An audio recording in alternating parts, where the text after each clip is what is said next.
because that wasn't her. Because Gwen didn't say I quit, or I give up, or I'm sad. Gwen said, I'm going to do it. We're going to get it done. And today I'm happy. And I didn't know the battles that she had gone through. But when I found that out, I was even more impressed with her. I had a brother the same way that was born with a hole in his heart and struggled all his life. And his lesson was there for me to see all my life. But yet I let that lesson pass until I ran back into Gwyn. And I remembered those lessons again. And I remembered that when you get up every day, that it's a new day. That it's a chance for good things to happen. And so every day I woke up, because of Gwyn, I said, today great things are going to happen. And because of Gwyn, we're going to go out, we're going to help children. We're going to fix the problems that are in our society. And we're going to use this entertainment industry to make that happen. Because it's a great industry. It's a beautiful industry. It allows us to express ourselves. And she knew that. And so I will make sure, and I vow to all of you that if you can help me, I will help you. And I will make sure that this program stays alive forever. And that it will always be in the name of Gwyn Savage, who wanted it so bad. And I came here today to tell you that I celebrate another thing that Gwyn wanted to do, and that she wanted to be a producer. Gwyn wasn't done being an extra casting director. That was on the low scale that Gwyn was going to be. Gwyn was going to be greater than anything. But because we are here and we love Gwyn, we are going to make that happen. The Devil's Hat Band was one of the scripts that we did. She came to me and she goes, I want to do a movie, Stephen. And I go, I got $10 in the bank. Everybody comes to me, they want to do a movie, I ain't got no money. She goes, you write the script, I'll get the money. So I called my partner, Tony Della Florida, and I said, hey, we got to write a script. He goes, when? And I go, in 2 weeks, Gwyn wants it.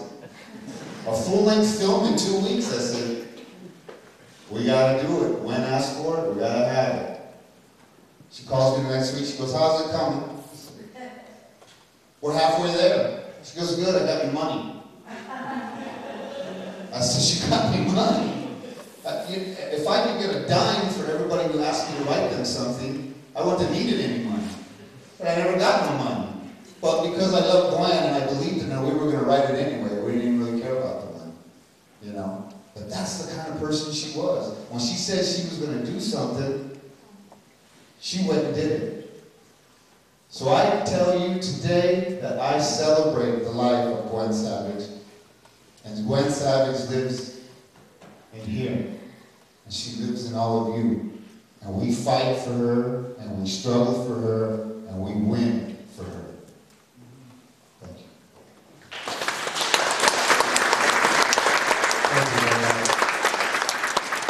The next person that we'd like to ask speak, actually, I don't really know the story of how they met, but I had the pleasure of meeting him. He lived with Gwyn. There was an apartment right next to, it was part of Gwyn's house, and I met him one day over there, and we were talking, and we just hit it off instantly, and he just had such an eye for beauty and just for pictures, and I remember he'd taken some pictures, and I'd asked on the wall, I had this beautiful artwork on the wall, and I'm like, my God, those are just unbelievable. And then come to find out it was the person that was living with her, Garnet, had actually done those pictures, and I just believe that he's just been a very special person in her life, and they got to spend a lot of precious time together because he lived with her, basically. So, Garnet? Do you guys like my jacket? Yeah. Gwyn loved it. So we'll just enjoy it today. 4 years ago, approximately this time, I flew into Albuquerque, New Mexico for my first visit here to do a film. And after getting in and settling in, the next morning went downstairs for a production meeting, and this big busted blonde cowboy hat came over and sat down beside me. And we started talking, and from that moment on, we were best friends. And I thought I was special. Later I come to find out that Gwyn was that way with everybody that she met. I'm sure all of you have exactly the same memory of the first time that you met her and how she had this special gift of making you feel like you were special. The thing that I love the most about Gwyn is anytime that I was with her, she made me feel so good about myself. She had such a wonderful gift for being able to do that. And then as the years went by, in such a short period of time, just 4 years that I got to spend with her, we grow closer and closer together.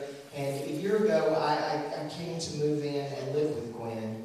And it reminds me of a scripture that is used often in a memorial service like this, the 23rd Psalm, that says, "Yea, though I walk through the valley of the shadow of death, I will fear no evil, for thou art with me."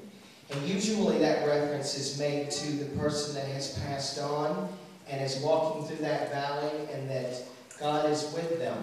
Today I use that in reference to Gwyn. A year ago when I came to live with her, I was in the worst, darkest place that I had ever been in my life.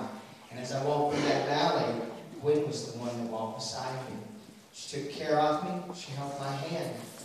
There were times that she dragged me along. There were a few times she picked me up and kicked me in the butt and pushed me forward. But she got me through and she got me to the other side. And I will always love her and be grateful for that. And I was fortunate enough, I had been on the East Coast working for the last half of last year. Got back in town just a few weeks ago and was fortunate enough to get to spend an evening with Gwyn.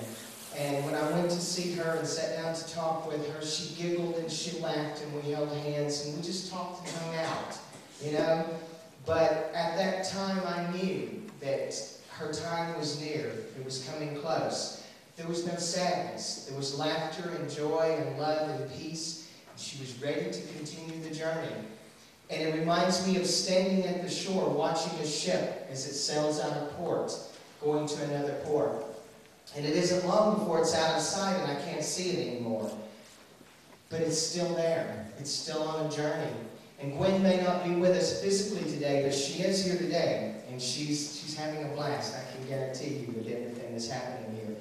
And even though I can't see her physically and I can't touch her and I can't hug her and thank her for all the wonderful things that she means to me and what she's done for me in my life, she's blazing a trail for me, and you know what? When it comes my time to follow, I'm going to be just as happy and excited as she was. I want to sing a song for Gwyn. Give me the guitar. I sang this song for my grandmother 25 years ago, and I have not sung it since. And this guitar I've had for about 10 years, and I've never played it in public, and I've never taken it on the road with me. Gretchen, when we were talking when I first got here, and she was like, "How come I've never seen you with a guitar? You tell me that you can play one, but you've never had one." And so I believe that this one came with me so that it would be with me here today. I hope that you guys enjoy this. This is for my buddy. This old house I'm living in is needing repair. The windows and the shutters are letting in the cold, cold air. And I say to myself, I'll fix it when I can find the time. But all I'm getting lately is leaving on my mind. Lately all I've got is leaving on my mind. It seems it's all I'm thinking about most of the time. Well, soon and very soon I'll leave my troubles far behind. 'Cause lately